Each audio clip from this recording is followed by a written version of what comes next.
Most of what you hear online about money is loud, it's fast, it's quit your job, it's get rich overnight. It's just so much. It's confusing. It's either you're living on beans and rice and like air, or you're hustling 18 hours a day. And like there's just so much confusion and noise on the internet about money and when it comes to money and making money. But what if, just like most people, you want to earn more money without giving up your whole entire life or quitting your job or living on rice and beans or hustling all the time? And how about also without burnout or becoming a completely different person? My name is Liz, and this is Busy Day Dreaming, the podcast where we talk about how to make your financial dreams a reality. So today I want to share with you guys how I'm planning on building my wealth slowly but surely, and in order not to sacrifice any parts of my life that bring me joy and peace. The first part of this is really defining what wealth means to you. So to me, I'm redefining what wealth means. Wealth no longer means climbing the corporate ladder or having the highest paying job I can find. Honestly, wealth is more about freedom, flexibility, having the freedom to choose where and what I want to do, the flexibility to be where I need to be, when I need to be there. That honestly to me is true wealth. And obviously being able to pay my bills at the same time. So kind of just finding something that will align with all my goals as opposed to just looking only at the financial part and thinking that that's wealth overall, because we can always find variety if we keep looking for it. So some of the things that I've adjusted in order to kind of make this change to define what wealth meant to me is kind of just taking a step back from everything I was doing, reevaluating everything that I was into financially and non-financially and how that was impacting my life, and if in 20 years, how that would probably make me feel today. So one step was corporate America. I had been climbing corporate ladders. I thought maybe I could get a job in corporate America and just kind of like hold steady, not even try go for a raise or promotion. And I still found that environment to be detrimental to my mental health. So it just wasn't for me. And I'm lucky enough that I was able to find a contract job that kind of works for me, allows me to get some income, allows me to still contribute to a job and to a company in a way that makes me feel happy, makes me feel fulfilled, and brings me peace while I can continue to work on my other goals. And it gives me that flexibility of my time because it is a contract job. So I have a little bit more flexibility in my time and I don't have to be in an office setting from 9 to 5. So yes, even though I'm no longer working a 40-hour work week or plus overtime and all of that, that was the hustle culture. Yes, that did have more of a take-home income at the end of the day. But for me, it wasn't worth it. I wasn't accomplishing like not any one of my other goals. I was constantly thinking about work and what needs to be done at work and what I'm not doing at work.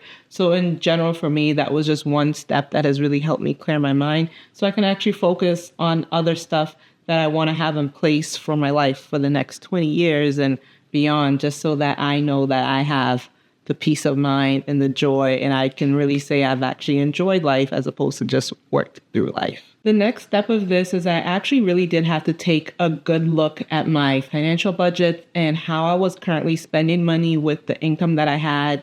And if I'm to cut out my full-time corporate job, what would that look like? Can I still sustain myself? So that was probably the hardest part. I did have to cut out some things. Budgeting is tough, but it's definitely worth it, in my opinion, to cut out some things now to have the future I want later on, so that I'm not working forever. So certain things that I've cut out is like a vacation, the main one. I have not been on a vacation in about a year and a half, but that's okay because vacations cost money and I'm saving. So that's just kind of one thing. So you can take a look at your own budget. Think about maybe something you can cut out for a little bit. It doesn't have to be forever. Just think about short-term sacrifices for long-term goals. Also, we've talked about budgets in the previous video. I did link a PDF, a Google spreadsheet with a basic budget template that you can utilize and change and use it to your liking. I'll link it down below here again. And if you want to hear more about budgets, you can look at my previous video. You can leave me a question down below if you have anything more specific, and I'll try and get an answer to you. The next step for me is paying off debt strategically. I don't have much debt and I'm lucky about that. So I started off with my main focus being my student loans and my car loan. And both of those were like I debt avalanched those. Those ones had, I would say, the highest interest. They were costing me the most per month.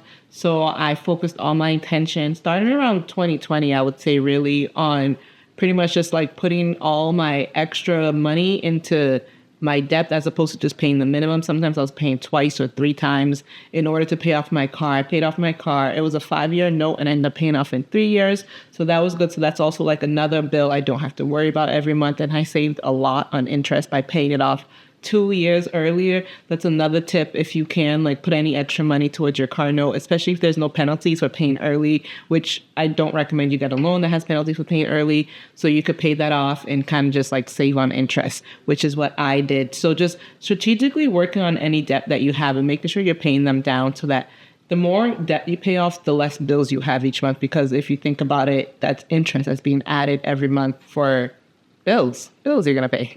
Another step to this is just starting to earn more income slowly, starting to find other ways now you can use this time that you have freed up for yourself to earn income in ways that make sense for you. For me, I've always had an entrepreneur mindset, so I always like to just like do little businesses, make money, just find little ways to like help others that will make money. So for me, like I said, I have the contract work I'm doing, and that's great. There's also just many ways you can figure out how to make an extra 100, 200, 300 bucks online. You could do affiliate links. You can try and do TikTok, social media, make a YouTube channel. So there's just many other ways as well. So I am focusing on YouTube right now. I'm trying to grow this channel. I've also used affiliate links. So I have an Amazon storefront. I will link that down below if anyone's interested in checking that out. So just having all these little things to just bring in a few extra dollars, it does help. 100 to 200 each month is thousands at the end of the year. Another step to this is making sure I'm growing my investments constantly. Again, any extra little money I can see to put towards investments, I will. I am heavily invested in the stock market. I believe it's very important to just have that kind of a portfolio on the side where it's kind of just making money no matter what. I do recommend getting some ETFs and stuff like that, that kind of just buys more stocks, like a portfolio of stocks, as opposed to buying one individual stock, and just let the money sit there and see how long you can do. A lot of them pay monthly dividends. So if you have a good amount in there, you will get a good amount back for a monthly dividend. The last step to this, but definitely not the least, maybe the biggest, is to really protect your mental health and your mental emotional well-being. I feel like I'm on a journey right now where that is like top priority. I want to protect my mental health, my mental well-being. I feel like I cannot be there for me or anyone else if my mental health is not protected. I can't show up to do my job properly. I'm not able to make money properly. I can't take care of my children.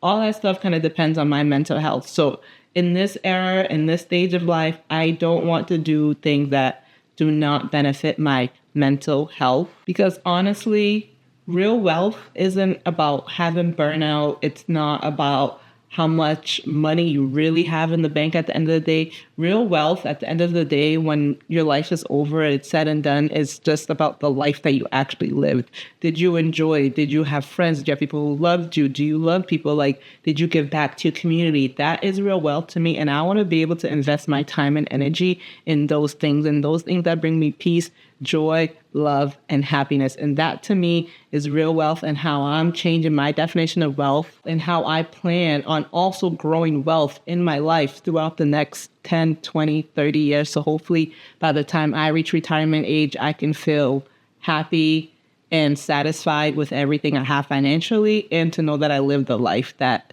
makes me happy. Let me know in the comments, what's your definition of wealth? What is wealth to you? How do you picture a wealthy life for you? Let me know what you guys think down in the comments. Do you agree with some of the things I said? Is there anything that you would add? Do you have any questions? Let me know in the comments down below. If you have any suggestions for further videos as well, let me know in the comments down below. Make sure you like and subscribe to my channel. View the other episodes of this podcast. And I thank you so much for watching. And as always, I will see you in the next video. Bye.